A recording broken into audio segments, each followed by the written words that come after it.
Hello বন্ধুরা, আজ আমি বানাতে যাচ্ছি মিষ্টি। হ্যাঁ, মিষ্টি বানাবো আজ। খুব খেতে ইচ্ছে করছিল, তাই ভাবলাম যে কয়েকটা মিষ্টি বানাই। তার জন্য আমি ছানা করে নিয়েছি। তারপর এই ছানার মধ্যে দেব গ্রেট করা খোয়া ক্ষীর। আমি এখন খোয়া ক্ষীর গ্রেট করে নিচ্ছি। আর যতটুকু ছানা নিয়েছি তোমরা দেখতেই পারলে, 1 লিটার দুধের ছানা করা আছে। তার মধ্যে দিয়ে দিলাম ছোট্ট 1 বাটি পরিমাণ খোয়া ক্ষীর, আর দেব 4 চামচ পরিমাণ ময়দা, 2 চামচ চিনি। সবগুলো দিয়ে আমি এখন ছানাটাকে ভালো করে মাখবো।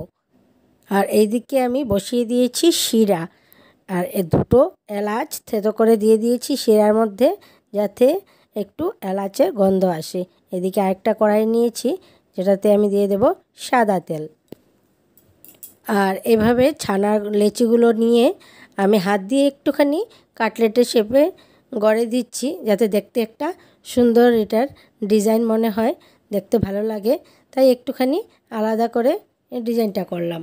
আর এইদিকে সাদা তেল গরম করে একটু ঠান্ডা করে নিয়েছি, না হলে চট করে এই কাটলেটগুলো লাল হয়ে যাবে আর ভেতরটা কাঁচা থাকবে। তাই একটু কম স্টিম দিয়ে আমি এইগুলোকে লাল লাল করে ভেজে আমি এইদিকে শিরার মধ্যে ডুবিয়ে রাখবো, যাতে শিরাটা ভালো করে ভেতরে ঢুকে যায় আর এটার মিষ্টতাটা অনেকটাই বাড়ে। আর তোমরা যদি বানাও তাহলে দেখতে পারবে খুবই নরম হয় আর খেতেও খুব ভালো।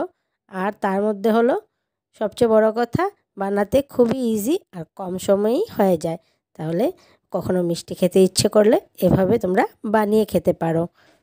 এভাবে মিষ্টি বানানোর পর আর কি কেউ অপেক্ষা করতে পারে? তাহলে বাচ্চারা তো একদম হাজির বাটি চামচ নিয়ে।